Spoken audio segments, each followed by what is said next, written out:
Good morning, everyone. I hope everyone had a safe, fun, fantastic Memorial Day weekend. I guess we're getting back to the grind now, aren't we? I'm here going to give you my next installment of the GMologist Presents. Hey, there's no shark running around in the background. There might be some cats doing what cats do, meow or get after it, because they do that. And I'll just sit here as best I can to give you some recaps of the fun events gaming-wise this weekend. I'm drinking my Goblin Gulp coffee, which is actually pretty damn good. I recommend it. I got it on a whim because, it's silly to have Goblin coffee and Kate and Colleen coffee and Witch's Brew coffee all marketed through Paizo Pathfinder. But the coffee's pretty good. I'll get you in the show notes the actual roasters, but they're pretty fun coffees. Anyway, on with the show for this another Sunday fun day. It's just another Sunday fun day. Whoa, whoa. That's my RPG run day. Whoa, whoa. 'Cause I like to run day. Whoa, whoa. And, well, there you go. I tried. Alrighty then. The first game I ran, usually in the America slot at 8 a.m. Central Daylight Savings Time, was not America this week. One of the players had to do some family stuff, so we decided to play our sporadic Call of Cthulhu, that Innsmouth look mini campaign. I don't know what I'm doing with it, but it's fun to play 1920s Call of Cthulhu. And we had a special guest player, Jason Connerly's son, can play once in a while based on his work schedule, so he decided to join us. And in a way, he's become maybe the focus of the campaign. So it's a campaign centered around his character, whose name is Wyatt Dreyfus. He's a marine biologist. And we started with the Lightless Beacon. It's a one-shot convention-style game where the party encounters deep ones. And then I ran the Star Brothers game that is part of the Chaosium Cult of Chaos offerings for organized play. I just ran the Star Brothers game, and it went really well. And something interesting that happened towards the end, I had various characters roll luck. I think the one who had the worst luck roll, I decided to do the following when they were confronted by Deep One abominations who were there to retrieve their cousin, the main NPC in the Star Brothers adventure. One of them looked at, they couldn't tell if they looked at Wyatt Dreyfus or Randolph West, Jason Connerly's character, and they said, cousin, friend. And I left it vague, but they were disturbed by that, of course. But the Deep One abominations left them alone, and they took Otis Fry back home, right, at the end of that. So I started this game, and there are various adventures in the Chaosium library that deal with an inheritance at Innsmouth. So spoiler alert, I used the Crawford inheritance out of Escape from Innsmouth, the Escape from Innsmouth compilation. The second edition version that I think was out for 5th edition Call of Cthulhu. It's one good thing about Call of Cthulhu, I think. It's pretty backwards compatible. It's all percentile dices. You can adjust a few things here and there, but it's pretty easy to run an old 2nd, 3rd, 4th, 5th, 6th edition adventure in the new incarnation of COC 7th, and that's the rule set we used. So Wyatt Dreyfus, so the group has kind of split up. It's been a few months since the Star Brothers. They've done their thing, gone about their various jobs. Wyatt Dreyfus is a professor at Columbia. Randolph West has his curio shop, and he decided, we did some cool, I think, backstory things, like just establishing that Wyatt Dreyfus was a professor at Columbia, and then I let Jason expand upon Randolph West and his curio shop. He decided it's just north of Chinatown, and it does have that Asian type of theme, and we gave Carter some appropriate skills, or sorry, not Carter, Randolph West some appropriate skills. Being able to speak Chinese and knowing about Asian lore because of his curio shop. So, and I think that's cool because it opens a gateway if we ever want to depart from the Innsmouth look, or if these characters continue and don't die or go insane, we could do something in Asia, but there are a lot of really neat adventures that aren't used that much, so people haven't played them and don't know about them. So that would be pretty neat. Anyway, they haven't been contacted by the Bureau in a few months, and only Wyatt, Dreyfus, and Randolph West have kept in touch. But Wyatt gets a telegram from his mother, who is a retired older woman living in Florida, that she got a note from their lawyers in Boston that they had received an inheritance, or that there was an inheritance property in Innsmouth, Massachusetts. And, well, she liked Florida. She didn't want to travel all the way up to the cold East Coast New England north, so she tasked her son to go check it out.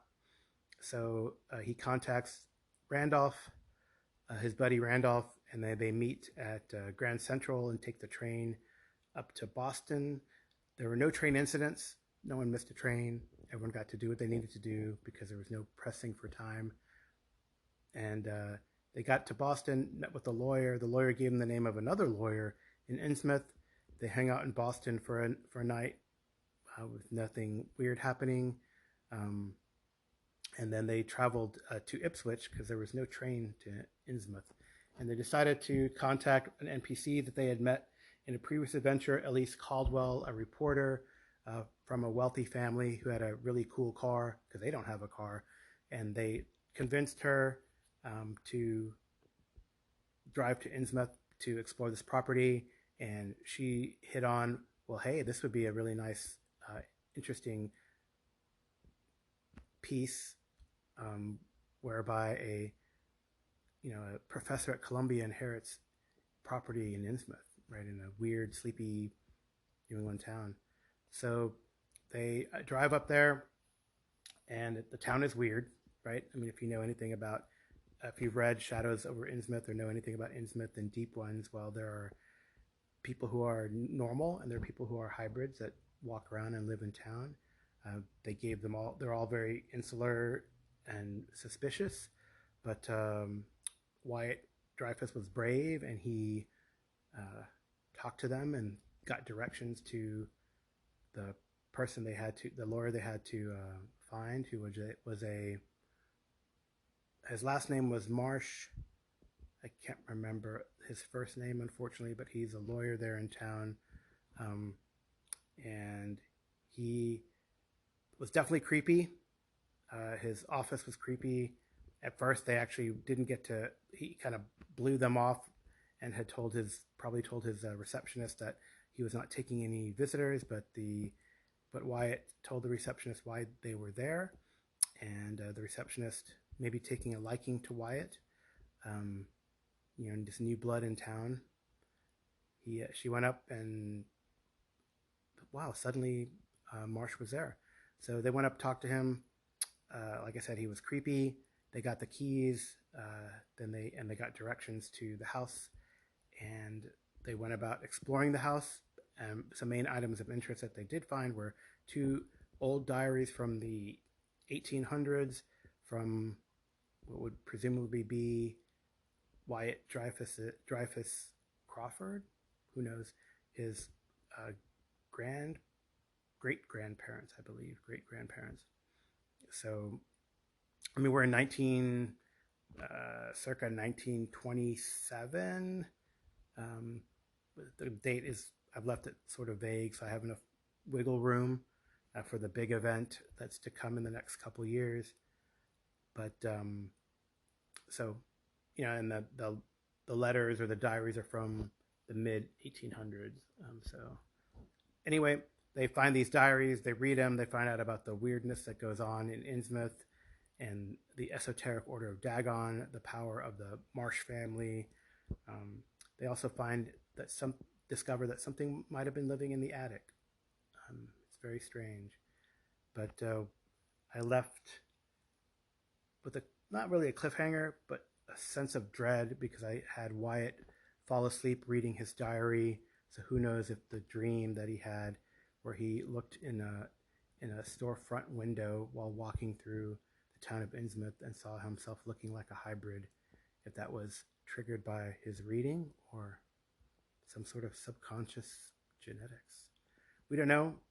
It's actually a question for you all, listeners, right? So I did talk to Wyatt and Jason after, and I want to give the player a choice, right? And I think in the adventure, you can either leave it to the roll of the dice, whether you're actually a hybrid and have deep one blood or you do not. And in the sort of the family history, Wyatt knows that his grandmother, remarried after her first husband died, disappeared. It's vague and odd. He probably wants to call his mother or look in the family records of the Crawfords in Innsmouth if he can. So, but I left it up to him. He can roll the dice to determine, or he can choose yes or no. So what do you all think? I think it's a really big, cool exploration. I mean, right. So the whole deep one thing, I know a lot of you have strong opinions, pro and con about H.P. Lovecraft, but definitely the deep one thing stems from his very prejudiced fear, blatantly racist fear of miscegenation, which is the mixing of ethnic groups and producing progeny. I mean, it was a big scare. I would say it's still a scare now, right? It's pretty sad that our society still has that fear and scare of, when genetically we're pretty much the same. The things that make us look different are 0.0001% of our genetic makeup, right? Anyway, so that's it. I guess we're exploring that issue. I don't know if we are. I don't know if a role-playing game is the forum to do that, but that is definitely the background and why these, I believe, based on Lovecraft's correspondence, these tales are out there that he wrote and then are now inspire these, deep ones and ghouls and things like that, right? So anyway, that was the first game, Call of Cthulhu, 1920s era, 7th edition, The Crawford Inheritance. We've taken too much for granted, and all the time it had grown.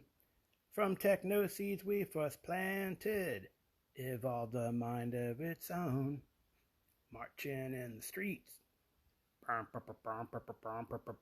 Dragon iron feet. All right, yeah, that's bad.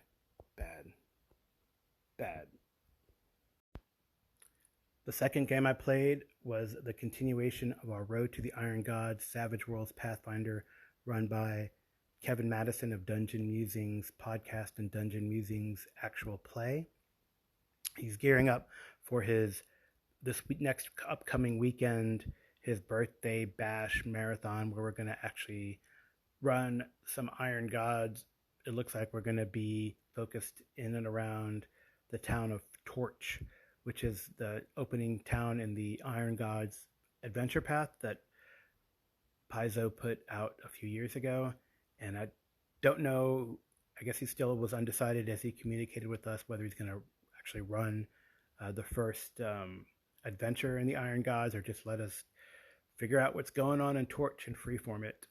That's likely what will happen since we have multiple players playing at multiple times. He's running sessions Friday, Saturday, 2 of them on Saturday, and then 1 on Sunday. So I don't think I'm going to be able to make all of them, but I'll probably make at least 3/4 of them because I have other things going on, which I will talk about a little later in the podcast. But so Savage Worlds was fun, really fun again, for the most part.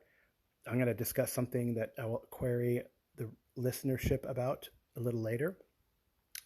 So we had found where, from last time, just quick recap, we had found were this radical reactionary group of zealots called the Hellions were digging for at the spaceship site or ruin site, and we discovered or decided that, hey, we're just going to try to swim there, avoid notice, and find an entrance that they're not digging at. So we got over there pretty stealthily, and then we would without notice, so we didn't get attacked by the camp in the distance. But then when we got there and we tried to, Kevin employed a dramatic task to have us find the entrance. Well, I kid you not, I roll at least one double one every Savage Worlds game, whether I'm a GM or a player. And hey, that happened. The people that were, or the denizens, or the small group of Hellions that were still there at the dig site, because I guess they work overnight since they presumably all have night vision. They're orcs and hobgoblins.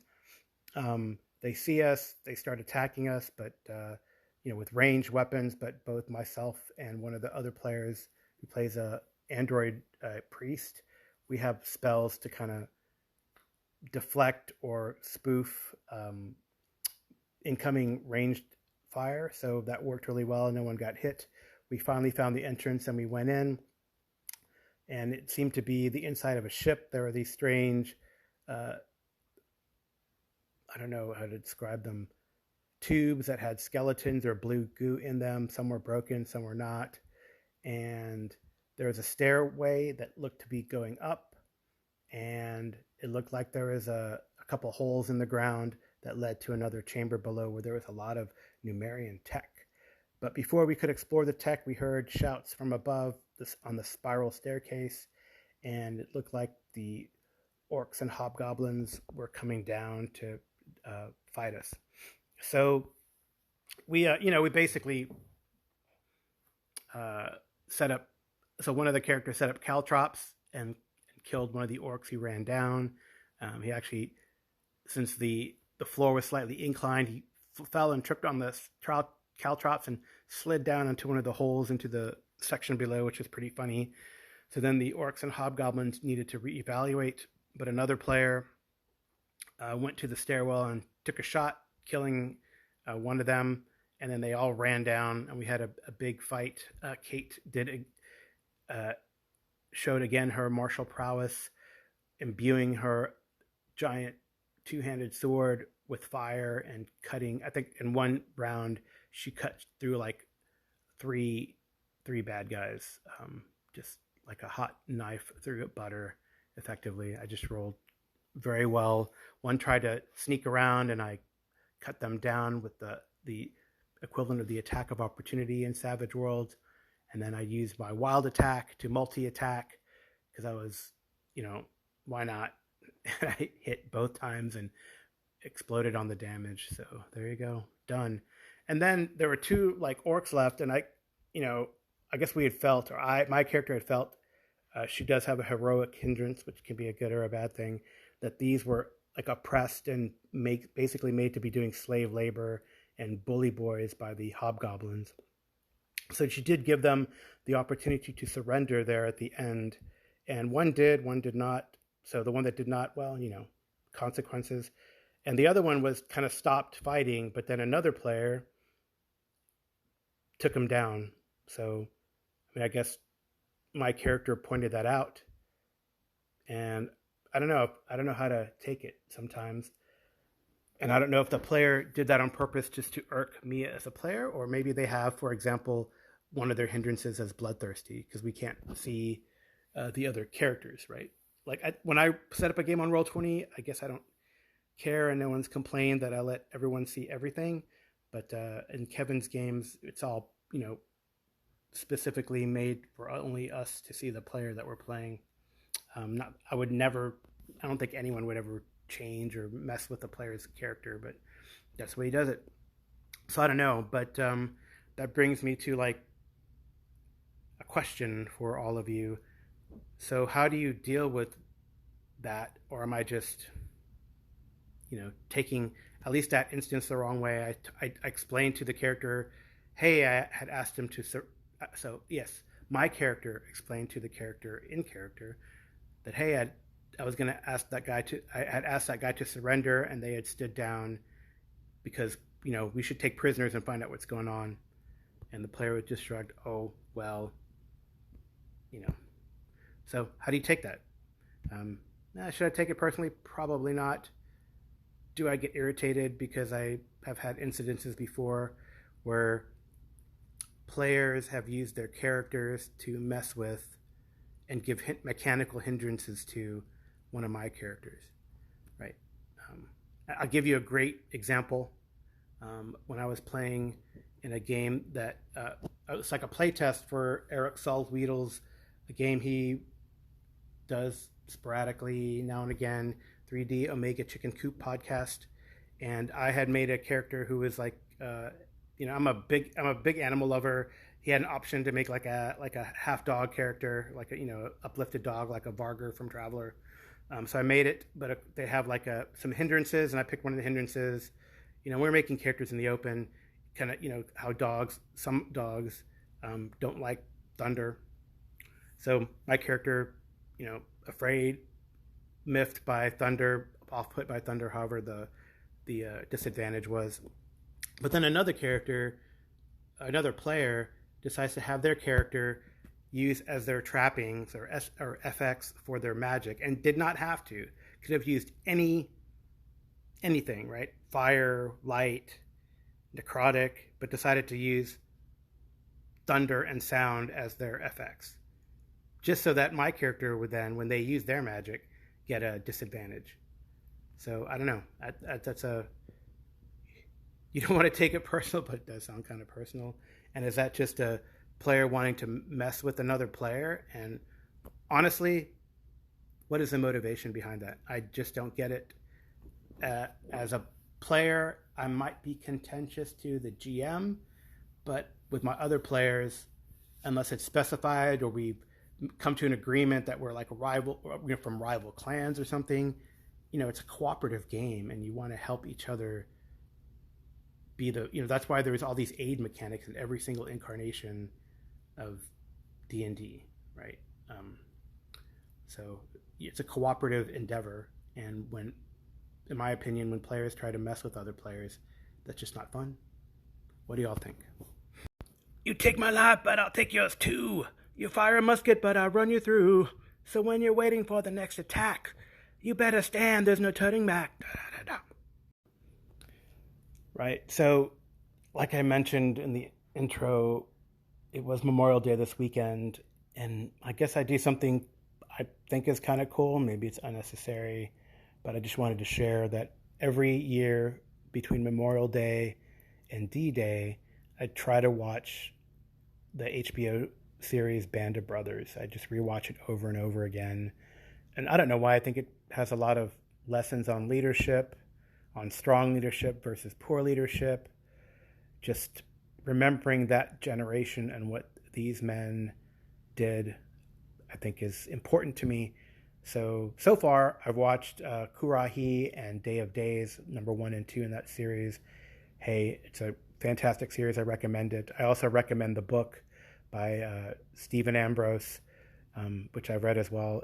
And Pegasus Bridge is another great one for that D-Day operation. So I like to talk about stuff. I have a strong, I don't know if it's connection, respect for what soldiers have done, for the soldiers that have died, so that we can do these damn podcasts and play these silly games.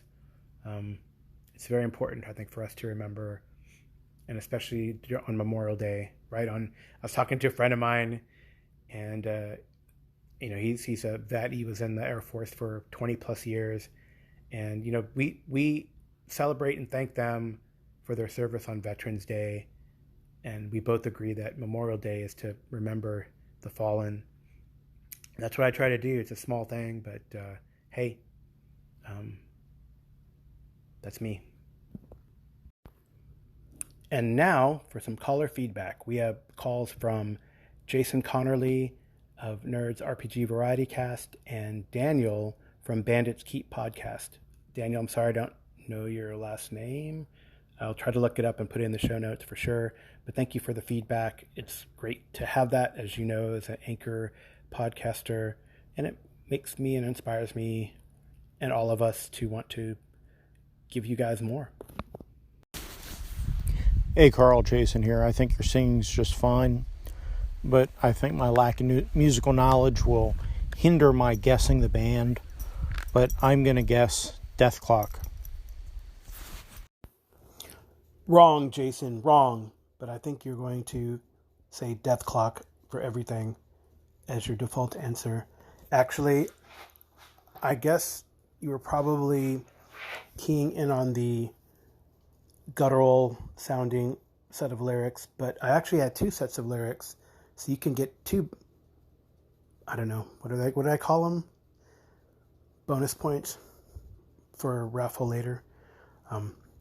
Anyway, have at it, guys. Hey, if no one guesses it, I don't know what that means. Hey Carl, Daniel from Bandit's Keep calling in. I finally finished your first episode, and listening to the second one now. I really am enjoying the recaps. Very cool. You're doing the Astonishing Swordsman one now, and that I think is probably my favorite game. And it sounds like that's an awesome campaign, and then you were really kicking some ass. Wow, 27 white type monsters. That is awesome. So yeah, looking forward to listening to the rest of the episode. But I just wanted to call in and say, awesome stuff. Yeah, I definitely agree with you on just you talking about the 5e game. Giving advantage or just letting things happen if it's awesome. I mean, that's kind of the point, right? Is to do these awesome things. And while it is a game and people should roll sometimes you just got to go for it. And I mean, the Kool-Aid Man of Wall, yeah. I think you have to have good players though too, because what you don't want to run into is a situation where you let something happen because it's awesome in that moment, and then every single session they're like, well, no, 2 sessions ago you said I could fire this extra thing or whatever. So as long as people understand that it's because it's a good action in the moment, they're getting the advantage or the just auto, and not that it becomes an instant house rule. I think that's really the trick. But yeah, great recaps. Thank you guys both for the feedback, Jason and others. To remind you now, there have been 3 potential lyrical music guesses and the references to band and original song name. I might change the lyrics here and there. So that makes a total of 5 possible raffle ticket entries, or bennies, or battle chits, or whatever the hell we're calling them today. And yeah, Daniel, great point. I think that you left, and I think my players will self-police that. They'll make fun of each other if the same thing or same cool thing is tried over and over again. Or maybe, what do you think? Should I remind the player, hey, that's getting old? But maybe it won't. Who knows? I guess it depends on the context. I don't know. Kool-Aid Man busting through might always be funny. Maybe it'll fail one of these days. Who knows, right? Anyway, thanks again for the feedback. And I think next segment will be what's going on this week. Okay, so this week, crazy week full of gaming. This week is virtual North Texas RPG Con. I went in person last year. I don't know what the hotel regulations are this year up in the Dallas-Fort Worth area, but it looks like they're going all virtual this year. I'm playing in 2 games. I'm playing in a new game that I've never played before, The Hero's Journey. And I'm playing in a big group game run by Bill Webb for Swords and Wizardry. On top of that is Kevin Madison is running his marathon session of Iron Gods using Savage Pathfinder. And that'll probably be games on Saturday and Sunday. I think we have our bi-weekly Savage Sewers game on Friday, run by Arlen Walker of Live from Pellam's Wasteland. And in that game is Jason Connerly, who I've mentioned before and again, and Webster of Roleplay Rescue podcast and blog. So It's a pretty cool group, and I hope we can continue. I'm enjoying playing I play in that game, Alligator Man, and he is tough as nails. Actually, he's he'd be a cool adversary in another Savage Worlds game. Don't tell my other players, but maybe I'll throw him in my Deadlands game. Who knows? Deadlands is weird. You can have Alligator Man, right?